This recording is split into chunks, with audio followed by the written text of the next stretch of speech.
Nii, kohv on siis täna juba laua peal valmis, sest et unustasin kaasa võtta, et temaga kaadrist välja jalutada, aga noh, me siin feigime, eks. Pigem flat white, suur siis. Ja ikka see Coprezet Belgique on uba, küll aga ma joon teda täna sihukese asjaga nagu see, jällegi not sponsored, ma lihtsalt vahepeal kasutan piimaasendajaid peamiselt maitse pärast. Lihtsalt, et annab kohvile teistsuguse maitse. See on siis jook extra creamy barista oat drink. Kui see on extra creamy, siis milline see vähem creamy on, ma kujutan teile ette. Ta ei lähe väga hästi vahtu.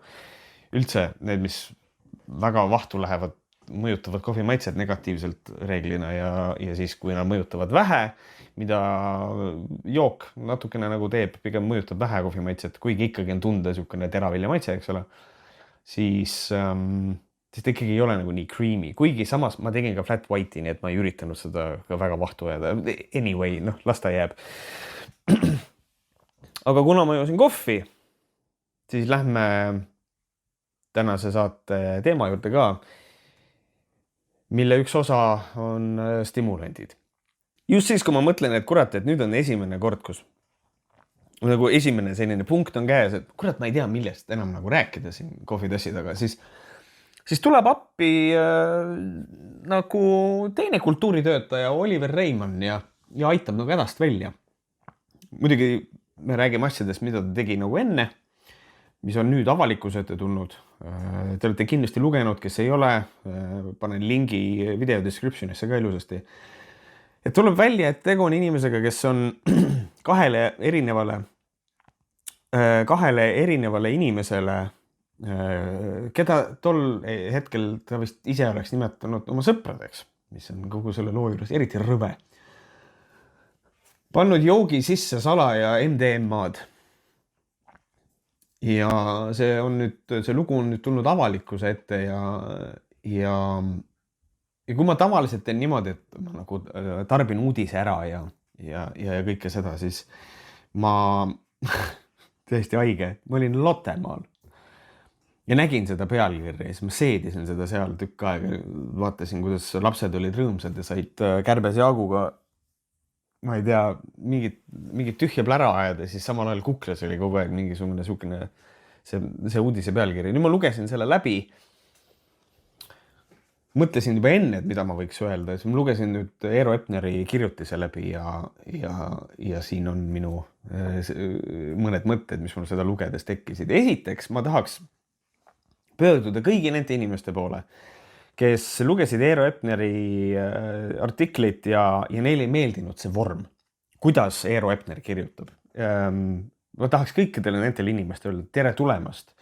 Te lugesite just oma elu esimese Eero Epneri kirjutise tõenäoliselt. Vastasel juhul te sellist juttu suust välja ei ajaks. Teine asi. Olen saanud aru, et somes on hästi kummaline seisukoht, nagu Eero Epner oleks üritanud kuidagi ilustada kogu seda asja selle kirjutisega. Seal hulgas mitte üks, need on nagu isegi rohkem, aga et sellised, palun vabandust, aga sellised läbi kukkunud kirjanikud ja kunstniku hakatised, kes ei ole enam esimeses nooruses, on hakanud kuidagi seda kirjutist kuidagi kritiseerima. Muidugi ma ei saa öelda läbi kukkunud kirjanik, sest et ta on ikkagi laenutustes, on ikkagi topis ilusasti sees, et võib-olla see oli nüüd minu poolt natukene tegi liiga, on ju.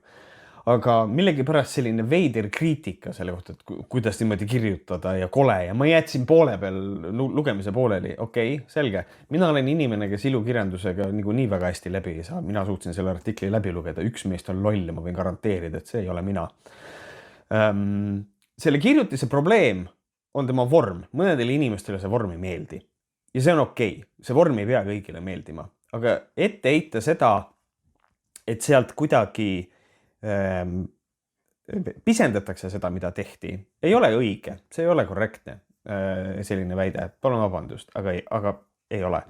Mida Eero Epner on teinud, on see, et ta on võtnud iga asjaga seotud inimese perspektiivi ja lähenenud sellele, teile võib-olla ei meeldi see, aga neutraalsest vaatevinklist, võimalikult neutraalsest. Ja sealt joonistubki välja selline,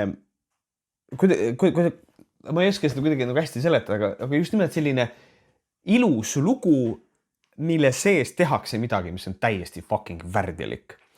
Ehk ühesõnaga, mina isiklikult leian, et see artikkel on Eero Epneril väga hästi kirjutatud ja kui keegi leiab sealt välja mingisuguse ilustamise, siis ma väga vabandan, aga te olete siis järelikult ise jäänud selle teksti ilusse kinni ja ei näe seda, et tegelikult ikkagi räägitakse tõsisest asjast, et teie arvates läheb see kaduma. Minu arvates ei läinud absoluutselt.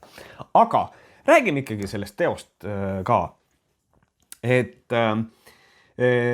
Oliver, kes on oma eluga natukene pahuksis, otsustab, et kõige parem viis oma sõbraga, kellega ta ei ole nagu päriselt kontakti saanud, võib-olla siis ei ole õige öelda, et sõber, eks. Et lootuses saada temaga paremat kontakti, see on päriselt tema vabandus, oli see, et ta pani ta joogi sisse MDMA-d. Ma ei tea, kuidas teie suhtute sellesse, kui keegi paneb kellegi joogi sisse midagi. Ma ei tea, kui keegi paneks minu kohvi sisse suhkrut ilma minult luba küsimata, ma läheks juba selle peale närvi nagu. Aga siis veel mingisugust kuradi narkootikumi. Ja ma mõtlesin selle peale nüüd natukene liiga palju siin enne video salvestamist ja minu arust on selline käitumine vägistamisele ikkagi väga-väga lähedal, sellepärast et mõlemal juhul on tegu absoluutse ja täieliku kehaautonoomia rikkumisega. Ja mis mind nagu ärritab veel on see, et kui ma rääkisin siin perse kukkunud kunstnikest ja kirjanikest, siis üks nendest võttis sõna ja andis nagu mõista, et et umbes, et inimesed nüüd nagu avastavad, et noored teevad narkootikume. Jaa, noored teevad narkootikume, aga see ei ole teema. Kogu selle juhtumi puhul me ei räägi sellest, et näed, noored teevad narkootikume. Ei, me räägime sellest, kuidas ühel inimesel tekkis täiesti värdjalik mõte, et ta paneb teise inimese joogi sisse luba küsimata narkootilisi aineid. Me ei räägi siin narkootikumide tegemisest, me räägime siin teise inimese kehaautonoomia absoluutsest eiramisest. See on see, millest me räägime. Kui keegi pisendab seda selle peale, et noored tegid narkootikume, siis te olete probleem. Ja teine asi veel, kes on lugenud Eero Epneri seda artiklit, siis ma ei taha nagu teie mõtet ära mürgitada, sellepärast minu soovitus on see, kui te veel ei ole lugenud, siis lugege ära ja siis võib-olla kuulake edasi, mida ma räägin. Aga kui te ei soovi seda teha, see on fine. Kui ma lugesin seda artiklit, siis ohvrid, kes seal räägivad, Richard, ma ei tea, minu tuttav on Richard, siis ma eeldan, et on Richard, äkki Riks on parem, kui ma ütlen. Et ma kuulen mobiga, see naerab kõrval. Et kes seal on, Liisa, palun ära naera, see on tõsine teema.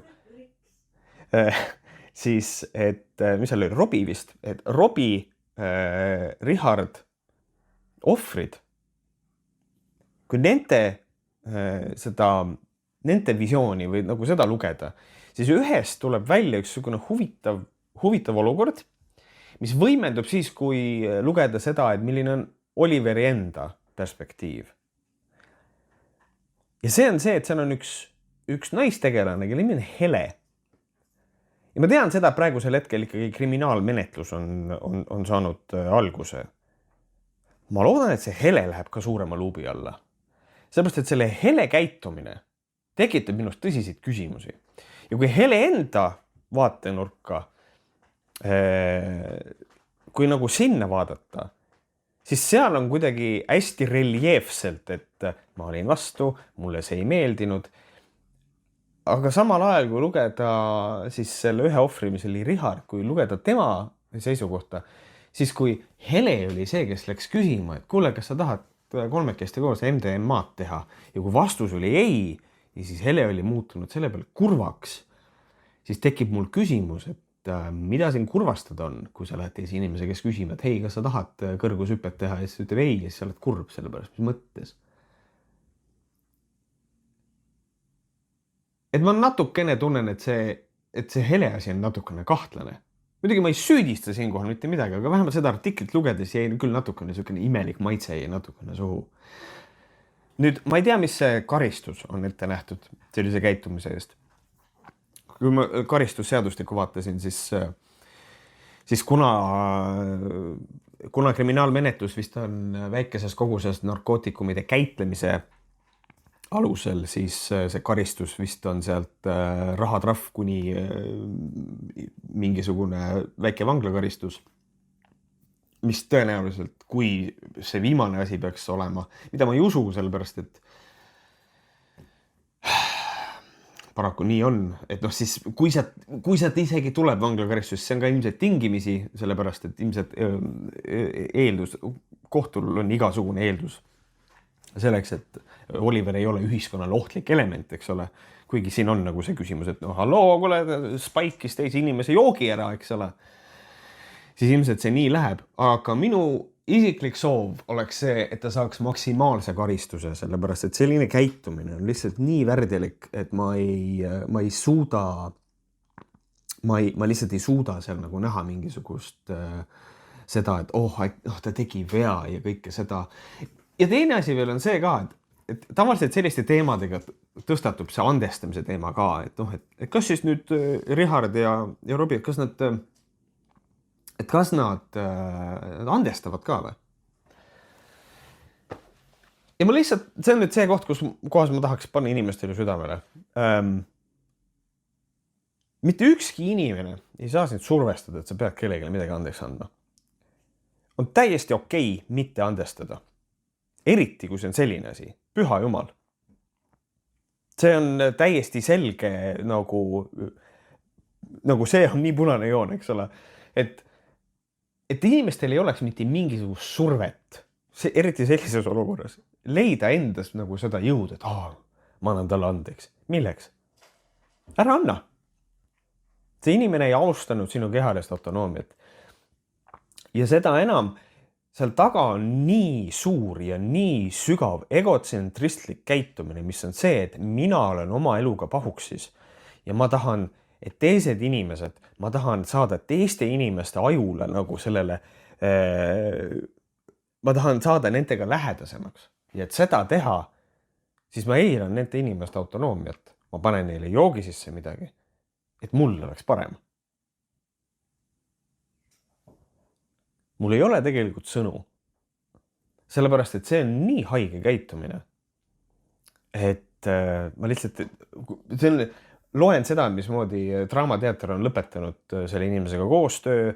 ERR, kus kohas Oliver oli suvereporter, eks ole. Et kõik need koostööd on nagu lõpetatud.